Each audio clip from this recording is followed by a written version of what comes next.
সুপ্রিয় দর্শক মণ্ডলী, আসসালামু আলাইকুম। সবাইকে স্বাগত বাংলাদেশ টেলিভিশন চট্টগ্রাম নিয়মিত আয়োজন প্রবাস জীবন অনুষ্ঠানে। প্রবাস জীবন অনুষ্ঠানে আমরা বিভিন্ন দেশে যারা আমাদের রেমিটেন্স যোদ্ধা আছেন ওনাদের জীবন কাহিনী তুলে ধরি। আজ আমাদের সাথে আছেন চট্টগ্রামের একজন সন্তান জবরুল আলম চৌধুরী। জবরুল, আপনাকে আমাদের স্টুডিওতে স্বাগতম।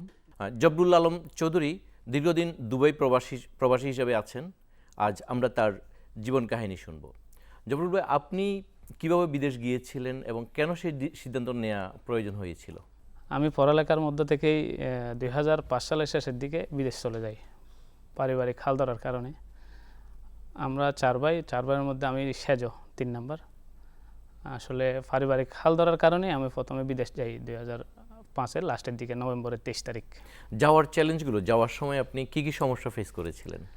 যাওয়ার সময় প্রথমে এখানে তো পড়ালেখার থেকে যাচ্ছিলাম, তখন তেমন কোনো সমস্যার সম্মুখীন হই নাই, কারণ পরিবারের 2টা বড় ভাই ছিল। সমস্যার সম্মুখীন ওরাই হয়েছিল, আমাকে পাসপোর্ট বানিয়ে দিয়েছিল, ভিসা করেছিল। আমি তো তখন মনে করছিলাম বিদেশ অনেক কিছু, খুশিতে আত্মহারা ছিলাম, বিদেশ যাচ্ছি, তাও দুবাই। এটা নিয়ে একটু এক্সাইটেড ছিলাম। আদারওয়াইজ তারপর আমি ভিসা হওয়ার পর আমি চলে যাই। আচ্ছা, যেদিন আপনি দেশ ছাড়ছিলেন এবং দুবাই গিয়ে পা রেখেছিলেন, আপনার অনুভূতিটা কেমন ছিল? যখন আমি এখান থেকে এয়ারপোর্ট চলে যাই তখন তো খুশির মধ্যে যাচ্ছিলাম। ওই দেশে পা রাখার পর আমার কেমন জানি মাতৃটানটা একটু বেড়ে গেছিলো, চোখ দিয়ে অশ্রু আসছিল, কান্নায় ভেঙে পড়ছিলাম আমি কোথায় আসছি। ওইখানে একজন বড় ভাই ছিল আমার, উনি এসে আমাকে এয়ারপোর্ট থেকে রিসিভ করে নিয়ে যায়। বাসায় যখন যাই তখন আমি বুঝতে পারি আসলে মাতৃটান আমার কাছে কোথায়। বন্ধু ছিল, পরিবার ছিল, সবাই ছিল, এখানে আমি হঠাৎ একটার মধ্যে শুধু বড় ভাই ছাড়া আর কাউকে চিনতেছি না, এরকম একটা পরিবেশ সৃষ্টি হয়ে গেছিলো। এরপর যখন আরেকটা ইন্টারেস্টিং হচ্ছে যে যখন আমি ওদের বাসায় যাই, বাসায় যাওয়ার পরে রাত হয়ে যায় 10টা, যখন আমাকে খাওয়ার জন্য ফ্রেশ হয়ে আসতে বলে, আমি যখন ফ্রেশ হতে যাই বাথরুমে, পানিগুলো যখন আমি হাত দিই তখন আমার হাত পুড়ে যায়, এরকম গরম। রাত্রে 10টায় পানিগুলো গরম আসতেছে, অনেক টেম্পারেচার গরম ছিল, কিন্তু পানিগুলো এত গরম যে আমি মুখ ধুবো, আমার মুখ পুড়ে যাচ্ছে। তখন তো আমার খুবই খারাপ লাগতেছিল যে আমি কোথায় আসলাম, এরকম একটা অনুভূতি ছিল তখন। দেশের সাথে তখন একটা কম্পেয়ার আমি কোথায় আসলাম, কীভাবে। ওখানে যাওয়ার পরে কোন পেশায় আপনি নিয়োজিত হয়েছিলেন? আমি প্রথমে এখান থেকে যাওয়ার পর আমার পেশা ছিল ইলেকট্রিশিয়ান, ভিসাই ছিল ইলেকট্রিশিয়ান। আমি ইলেকট্রিক্যাল কাজে আমি যোগদান করি। প্রথম 3 বছর আমি যে কোম্পানিতে যাই ওই কোম্পানিতেই 3 বছর ইলেকট্রিক্যাল হিসাবে আমি কাজ করি। 6 মাস পর ওরা আমাকে কোম্পানির সুপারভাইজার হিসেবে নিয়োগ দেয়। 6 মাসের ভিতরে ওখানে নতুন কোম্পানি ছিল, আমি যারা আমার সাথে আরও গিয়েছিল ওদের মধ্যে আমি একটু পড়ালেখায় কথাবার্তায় স্মার্ট ছিলাম বলে আমাকে সুপারভাইজারের দায়িত্ব দিয়ে দেয় 6 মাসের মাথায়। খুব ভালোই কাটতেছিল তখন। এখন কি করছেন ওখানে? 3 বছর পর আমি যখন 3 বছর ওই কোম্পানিতে শেষ করি, আমি সিদ্ধান্ত নিয়ে আমি ব্যবসা করব। আমি প্রথম 3 বছর পরেই আমি লাইসেন্স করি একটা ওই দেশে কোম্পানিতে থাকা অবস্থায়। তখন একটা সিস্টেম ছিল যে কোম্পানি থেকে কোম্পানি চেঞ্জ করা যাবে না ভিসা, তখন আমাকে দেশে চলে আসতে হয়েছিল লাইসেন্স রেডি করে। আরেকটা এখানে গল্প বলতে গেলে দেরি হয়ে যাবে মনে হয়। না বলেন। আমি যখন একটা লাইসেন্স করি ওই দেশের নিয়ম ছিল, একটা কানুন ছিল যে এই দেশের থেকে গেলে 6 মাস মিনিমাম, 6 মাস পরে এন্ট্রি হতে পারবে, 6 মাসের আগে এন্ট্রি হতে পারবে না। যদি এন্ট্রি হতে চায় তাইলে 5000 ওইখানে 5000 দেড়হাম জমা দিতে হবে, আপনার হয়ে যাবে সব ভিসা। কিন্তু আউট অফ কান্ট্রি হতে হবে, কান্ট্রি থেকে বাইরে যেতে হবে। তখন আমি আমার এক বন্ধুকে লাইসেন্সগুলো দিয়ে আমার ভিসা যে জমা করবে ওই টাকাটা দিয়ে 5000 এক্সট্রা যেটা ডালতে হবে ওইটা সহ দিয়ে আমি দেশে চলে আসি। আমার ভিসা করে দিবে, আমি 1 সপ্তাহের ভিতর আবার চলে যাব। কিন্তু এখানে একটু দুঃখের বিষয় হলো, আমার ওই বন্ধুটা আমি যেদিন চলে আসি ওই দিন পর থেকে টেলিফোনে যোগাযোগ করতেছে বলছে, কিন্তু করে নাই। আমি 10 মাস যাইতে পারিনি। 10 মাস পর আবার কীভাবে গিয়েছিলেন? 10 মাস পর আমি এখান থেকে আমাদের পরিচিত এক ভাইয়ের থেকে ভিজিট ভিসা করে নতুনভাবে গিয়ে আমি ওই জায়গায় যাই। একটা লাইসেন্স যখন করছি ওইটার টাইম ছিল 1 বছর, 1 বছর আবার রিনিউয়াল করতে হয়। তখন আমি 10 মাসের মাথায় যাই, নতুন করে আমি ওইখানে ভিসা লাগাই। আমি যখন আমার বন্ধুর কাছে যাই, যাকে আমি টাকা দিয়ে আসছিলাম, তার কাছে যখন আমি যাই তখন সে আমাকে দেখে অবাক। আমি ডাইরেক্ট তার এয়ারপোর্ট থেকে তার রুমেই চলে গেছিলাম। তখন আমাকেও কান্না করে বলতেছো, ভাই তুমি যেদিন দেশে গেছো আমাকে টাকাটা দিছো, ওই দিনে আমার বোনের বিয়ে ঠিক হয়েছে, আমি তোমার কাছে ফাই ধরে মাপছি, আমি আমার বোনের বিয়ের জন্য টাকাগুলো খরচ করে ফেলছি। অবশ্য আমাদের মধ্যে এখনও বন্ধুত্ব আছে। ওই টাকা কি আর পেয়েছিলেন? টাকা পাই নাই, কিন্তু বন্ধুত্ব পেয়েছি। ওইখান থেকে আমাদের অনেক কিছু হয়েছে, ব্যবসা হয়েছে, কিন্তু ও আমাকে ছেড়ে যায় না, আমি ওকে ছেড়ে যাইনি। আচ্ছা, আপনার এখানে মাতৃভাষা, মায়ের টান সব কিছু আছে, ওখানে তো একদম সম্পূর্ণ ভিন্ন পরিবেশ ছিল, ভিন্ন ভাষা ছিল, কিভাবে মানিয়ে নিয়েছিলেন? ওখানে ওই যে প্রথম 3 বছর আমি ছিলাম, আমি তখন একটা খাতা কলম রাখতাম সাথে, আজকে একটা শিখতাম। আমাদের সাথে একটা পাকিস্তানি আর ইন্ডিয়ানি ড্রাইভার ছিল, ওদের থেকে আমি একটা একটা শিখে বাংলায় লিখতাম। ওরা হিন্দিতে কী বলে, উর্দুতে কী বলে, আরবিতে কী বলে, আমি ট্রাই করতাম লিখে ফেলতে কাগজে। লিখতে লিখতে মোটামুটি 3 বছরের ভিতর আমি মোটামুটি আরবি বলা শিখে গেছি, আর হিন্দি উর্দু বলা একটু শিখে গেছিলাম। পরে আমি যখন লাইসেন্স করি তখন আমি আরবি ক্যারিয়ার করি, যেখানে আমাদের প্রতিদিন আমার আরবিদের সাথে কাজ, যার কারণে আমি একটু আরবি এখান থেকে একটু তাড়াতাড়ি শিখতে পারছি। জি। ওখানকার সংস্কৃতির সাথে কীভাবে অ্যাডজাস্ট হয়েছেন? ওখানকার সংস্কৃতির সাথে অ্যাডজাস্ট হইতে বেশি সময় লাগে নাই, কারণ ওইখানে আমাদের অ্যাভেলেবেল চট্টগ্রামের লোক হয়ে গেছিল, অনেকে ফ্যামিলি নিয়ে গেছিলো পরিচিতদের মধ্যে, সবার সাথে অ্যাডজাস্ট হয়ে দেশের কালচার ওইখানে হয়ে গেছে আমাদের। যেমন এখানে চট্টগ্রামের মেজবান, বিভিন্ন কিছু ওইখানে সাংস্কৃতিক অনুষ্ঠান বিভিন্ন কিছু চট্টগ্রামের মধ্যে মানুষেরাই করতেছে, আমাদের বাংলাদেশি মানুষেরাই করতেছে। সব কিছুর মধ্যে আমি জড়িত ছিলাম, কারণ আমি কমিউনিটির লোকদের সাথে চলাফেরা ছিল। আর আমি বিশেষ করে আমাদের চট্টগ্রামের একটা নাম করা স্বনামধন্য সংগঠন হাটহাজারী সমিতি, যেটা মানবিক সংগঠন, ওইটার আমি বর্তমানে যুগ্ম আহ্বায়ক। আমি আমাদের ওই সমিতি থেকে এখনও অনেক, প্রায় আমাদের হাটহাজারী এরিয়ার মধ্যে মনে হয় 2 কোটির অধিক টাকা আমরা অনুদানও দিয়েছি। এরকম কয়েকটা সংগঠনের সাথে আমি জড়িত আছি, যেগুলোর সাথে আসলে মাসে বছরে হয়তো একটা অনুষ্ঠান, সাংস্কৃতিক অনুষ্ঠান করে, মেজবান করে, একটা করে মানুষকে আমাদের দেশের সংস্কৃতিটা ওইখানে তুলে ধরে, চর্চা করে। তো ওখানে আপনারা যারা প্রবাসী আছেন, সামাজিক দায়বদ্ধতা থেকে এলাকাতেও কাজ করেন, 2 কোটি টাকার মতো অনুদান দিয়েছেন বলছেন, কি কাজে আপনার অনুদানগুলো দিয়ে থাকেন? আমাদের অনুদানটা সবচেয়ে বেশি ছিল যারা আমাদের প্রবাসে গিয়ে চাকরি পায় না, টেনশনে স্ট্রোক করে মারা যায়, অনেকে খোঁজখবর নেন, একটা লাশ পাঠানো অনেক কষ্ট আছে, অনেক টাকা পয়সা খরচ আছে, ওইখানে বেশি ব্যয় করছি আমরা। যেখানে একটা প্রবাসী দেশে মারা যাওয়ার পরে এই লাশটা এখানে আনা, এটার ভিতরে বেশি করছি। এরপরে হচ্ছে যে এখানে দেশে যাদের দেখা যাচ্ছে যে অনেকে আগুন লেগে ঘর পুড়ে গেছে অনেকগুলা, ওইখানে করছি। তারপর অনেকে মনে করেন আমরা ইফতারির একটা বড় ব্যবস্থা করছি। আমাদের বর্তমান আমাদের হাটহাজারী থানার মন্ত্রী মহোদয়ের হাত দিয়ে আমরা, মিরালাল সাহেবের হাত দিয়ে আমরা অনেকগুলো অনুদান দিয়েছি। আপনারা হয়তো ইতিমধ্যে দেখেছেন, বিশাল একটা ইফতারের আয়োজন, ইফতার বিতরণ অনুষ্ঠান করছিলাম, বিশাল আয়োজন ছিল, এটাও হয়তো আপনারা দেখেছেন। হ্যাঁ, দেখেছি আমরা, আমাদের নিউজ হয়েছে, উনি আপনাদের বিভিন্ন প্রোগ্রামে যান। জি, আপনারা মানবিক কাজগুলোতে সম্পৃক্ত আছেন। আপনাদের ওখানে যারা প্রবাসী আছেন হাটহাজারীর, এর বাহিরে অন্য কেউ যদি ওখানে সহযোগিতা চায়, ধরুন হাটহাজারীর না, পটিয়া, রাঙ্গুনিয়া বা অন্য কোনো এলাকার মানুষ গিয়ে সহযোগিতা চাইলে পায় কিনা? হ্যাঁ, ওদের জন্য আলাদা সংগঠন আছে আমাদের। এটা যেটা মানবিক সংগঠন হাটহাজারী, ওইটা শুধু হাটহাজারীর জন্য। এর বাইরে আমাদের বিভিন্ন সংগঠন আছে, আরও মনে হয় 6টা সংগঠনের সাথে আমি জড়িত, যেগুলো সারা বাংলাদেশের মানুষের কাজে আসে। এই মনে করেন কোনো একটা বাংলাদেশের আনাচে কানাচে যে কোনো একটা প্রবাসী ভাই কোনো কারণে আমাদের দুবাইতে মারা গেছে, ওইটার কাজ সবচেয়ে সবাই প্রাধান্য দেয় ওই কাজটা, কারণ ওইখানে প্রবাসী হেরে যায়।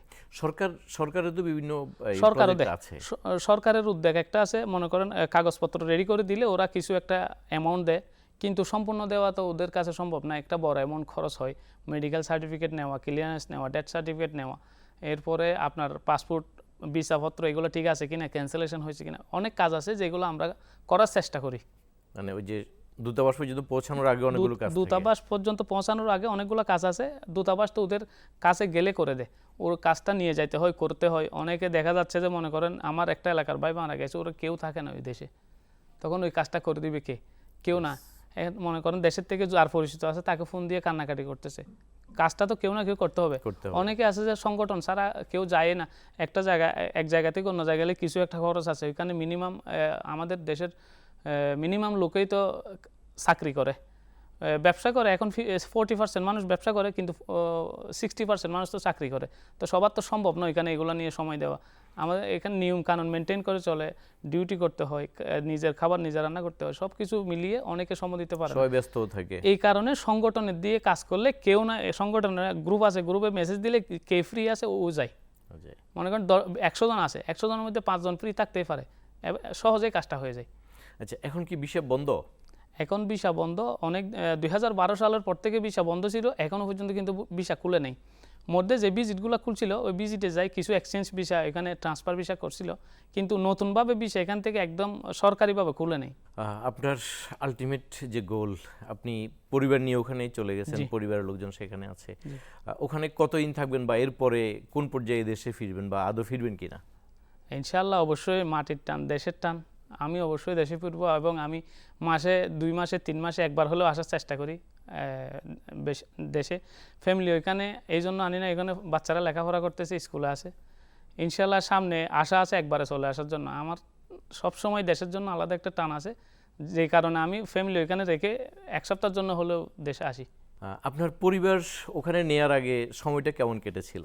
ব্যবসায়িকভাবে দিন কেটে যাচ্ছিল, কিন্তু পরিবারের ছেলে মেয়েদের একটা টান ছিল, যেটা মানে মাস 2 মাস পর পর আসার একটা প্ল্যান ছিল, ওদের দেখতে ইচ্ছা হতো। আসলে একজন প্রবাসী দেশে ফ্যামিলি রেখে বাচ্চা রেখে বিদেশে থাকে, যারা নিতে পারে না তারা এটা নিয়ে অনেকটা কষ্টে থাকে, যে আমার এই বাচ্চা আমাকে সাথে নিয়ে খেলবে ঘুরবে, এটা সবারই স্বপ্ন থাকে। কিন্তু আমি আল্লাহর কাছে দোয়া করি সবার স্বপ্নই পূরণ হোক, কিন্তু পরিবার এইখানে নিয়ে যাওয়ার আগে সবাই মোটামুটি একটা টেনশনের মধ্যে থাকে। কালকে এখানে অনেকজন দেখা যাচ্ছে বাচ্চা অ্যাক্সিডেন্ট হচ্ছে, স্কুলে যাইতে সমস্যা হচ্ছে, মেয়েদের সমস্যা হচ্ছে, এইগুলো নিয়ে সবাই পরিবারের যারা প্রবাসে থাকে সবাই মোটামুটি এই একটা জিনিস নিয়ে অনেক টেনশনে থাকে পরিবার নিয়ে। করোনার সময়টা আপনারা কীভাবে কাটিয়েছিলেন? করোনার সময় আসলে আমি প্রথম করোনার সময় দেশে আসে আটক হয়ে গেছিলাম প্রায় 3 মাস কয়দিন। ওই সময় আমি 3 মাস দেশে অনেক সমস্যার মধ্যে, দেশে আমি বিদেশে সবাই আমার সাথে যোগাযোগ করে অনেক কিছু অনুদান দিয়েছিল, আমি নিজে হাতেই এলাকায় যাই ঘরে ঘরে পৌঁছে দিয়েছিলাম, অনেক অনুদান দিয়েছিলাম। 3 মাস পর আমি যখন চলে যাই আবার করোনায় ওই দেশে যখন আটকে যাই, আমরা আবার আমাদের আর কিছু পাইছিল এখানে, ওদের দিয়ে আমরাও এখানে কিছু অনুদান দিয়েছিলাম। ওইখানে কিন্তু তখন আমাদের ব্যবসা বাণিজ্য খুব একটা ছিল না। তারপরে ওইখানে আবার আমাদের বড় বড় ওই যারা শিল্পপতি ছিল তারাও কিন্তু আমাদের সাথে যুক্ত হয়েছিল অনুদানের কারণে। তখন সবাই ওইটা চিন্তা করে নাই যে আমার আছে কালকে থাকবে না, এটা কেউ চিন্তা করে নাই, সবাই ঝাঁপিয়ে পড়ছিল আমাদের প্রবাসীরা প্রত্যেকটা কাজে। আপনি দুবাইয়ের ব্যবসা আর বাংলাদেশের ব্যবসা পার্থক্য কি দেখেন? দুবাইয়ের ব্যবসা আর বাংলাদেশের ব্যবসার মধ্যে অনেক পার্থক্য আছে। যেমন ওইখানে ব্যবসার মধ্যে কিছু একটা ঝামেলা সরকারিভাবে যদি আপনি ক্লিয়ার থাকেন, ওইখানে ব্যবসা করলে কোনো অসুবিধা নেই। আপনি ব্যবসা করবেন, আপনার ব্যবসা নিয়ে আপনি থাকবেন, বড় হবেন, সামনের দিকে এগিয়ে যাবেন। ওইখানের ব্যবসার সিস্টেম এটাই, শুধুমাত্র আপনাকে কানুনটা সিস্টেম অনুযায়ী আইন কানুন মেনে চলতে হবে। আপনার লাইসেন্স রেনিউ ঠিক টাইমে করতে হবে, আপনার ভিসা রেনিউ ঠিক টাইমে করতে হবে। এগুলো যদি আপনি ঠিক টাইমে করেন এবং আপনি সৎ পথে ব্যবসা যদি করেন, ওইখানে পিছিয়ে আসার কোনো সুযোগ নেই। এইখানে এই সুযোগটা নেই। এখানে আপনি মনে করেন একটা ব্যবসা দিচ্ছেন, কেউ এসে কালকে চুরি করে নিয়ে গেল, ডাকাত করে নিয়ে গেল, এটা একটা টেনশন থাকে সবার মাঝে। ওই সিস্টেমটা কিন্তু ওই দেশে নেই। নিরাপত্তাটা ওখানে ভালো, নিরাপত্তাটা ওইখানে ভালো। ওইখানে আপনি যখন রাত্রে 12টা 1টা 2টা যখন মন চায় আপনি ক্যাশ টাকা নিয়ে যান, ক্যাশ যে কোনো কিছু নিয়ে যান, রাস্তা দিয়ে একা ঘোরেন, কোনো সমস্যা নেই। আপনি একদম হাতে ওপেন টাকা নিয়ে ঘুরলেও কোনো সমস্যা নেই। আপনি তো এই দেশে এটা নিরাপদ নাই। দীর্ঘদিন পরে আমাদের একটা নির্বাচনের মাধ্যমে গণতান্ত্রিক সরকার আসছে, একজন প্রবাসী হিসাবে আপনাদের জন্য আর কি কি করা উচিত সরকারের বলে মনে করেন? আমাদের সরকার মাননীয় প্রধানমন্ত্রী জনাব তারেক রহমান আমাদের বিভিন্ন খাতে উদ্যোগ নিয়েছে, অলরেডি আমরা শুনতে পারতেছি, এবং সামনে অনেক কিছু উদ্যোগ আসতেছে।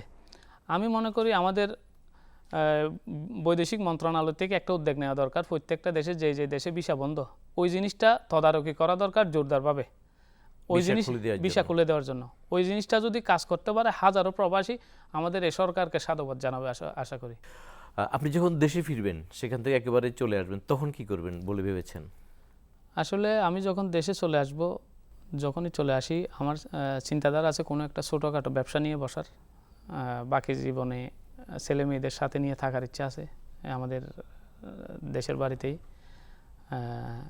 ব্যবসা আল্লাহ যেটা নসিবে রাখে ওইটাই করব, হালাল পথে ইনকাম করার চেষ্টা করব, এটাই আশা। দেশ ভালো থাকলে আমরা ভালো থাকি। আপনি তো প্রায় 20 বছর আসা যাওয়া করেন, উন্নত হয়েছে কিনা এয়ারপোর্টের পরিস্থিতি? আগের থেকে বেটার, আরও ভালো হতে হবে, আরও ভালো হতে হবে। আমি ওইখানে যাচ্ছি একটা ব্যাগ নিয়ে, আমাকে জিজ্ঞেস করলে এই তুমি এদিকে যাও, এদিকে যাও, এখানে বসো, ওইখান থেকে চলে যাও, এই ধরনের ব্যবহারগুলো আমাদের কষ্ট দেয়। যেন আপনি আসেন, বসেন, আপনার কী কাজ আমরা করে দিচ্ছি, একটা সিস্টেম, অন্য দেশে আমরা লাইন ধরছি, ঠিক আছে, লাইন ধরার পর লাইন বাই লাইন আসতে বলে, সিস্টেমে কাজ করে দেয়, 1 মিনিট দেরি হলে ওয়েট করে, সমস্যা নেই, কিন্তু ওদের ব্যবহার। আর সরকারের এসপি অফিস এবং ডিসি অফিস, দুই অফিসে প্রবাসী কল্যাণ ডেস্ক আছে, এই বিষয়গুলো সবাই জানে কিনা আপনাদের কমিউনিটিতে? কমিউনিটিতে সবাই জানে যে প্রবাসী ডেস্ক আছে, কিন্তু কার্যকরী কখন হচ্ছে? আপনি ওই প্রবাসী ডেস্ক থেকে কার্যকরী সুবিধা পাচ্ছেন কখন? যখন কোনো মন্ত্রী, কোনো এমপি, কোনো কেউ ওখানে তদারকি করতেছে, মিনিমাম টাইমে আপনি ওখান থেকে সুবিধা পাচ্ছেন, এরপর আপনি সুবিধাটা তেমন পাচ্ছেন না। কারণ প্রভাবশালী না হলে সেখানেও সুবিধা পাওয়া প্রভাবশালী না যাচ্ছে হলে না। এখানে সুবিধা আপনি পাবেন না। ধন্যবাদ জবরুল আলম চৌধুরী ভাই। সুপ্রিয় দর্শক মণ্ডলী, একজন প্রবাসীর মুখে উনাদের নানান কষ্টের কথা, আনন্দের গল্পের কথা আমরা শুনলাম। বর্তমান সরকার বিভিন্ন পদক্ষেপ নিচ্ছেন, আশার বাণীও আমরা শুনেছি। পাশাপাশি যেসব সিদ্ধান্ত সরকার আগ থেকে নিয়েছে, বিশেষ করে প্রবাসী কল্যাণ ডেস্ক, আমাদের বিমানবন্দরগুলো, সব জায়গায় ওনারা আরও ভালো সহযোগিতা চান। যেই সহযোগিতা নিশ্চিতের জন্য আমাদের বর্তমান রাষ্ট্রনায়ক এবং ওনার সাথে যেই টিম আছে সবাই কাজ করছেন। তো আমাদেরও প্রত্যাশা প্রবাসীদের সমস্যাগুলো ধীরে ধীরে সমাধান হবে, আমাদের রেমিটেন্সে নতুন করে আবার হাওয়া লাগবে, ফেলে ফুফে বেড়ে উঠবে আমাদের রেমিটেন্স। আজ এ পর্যন্তই। অন্য কোনো একদিন অন্য কোনো একজন প্রবাসীকে নিয়ে আবারও হাজির হব। ততদিন ভালো থাকুন। বাংলাদেশ টেলিভিশন চট্টগ্রামের সঙ্গেই থাকুন। আল্লাহ হাফেজ।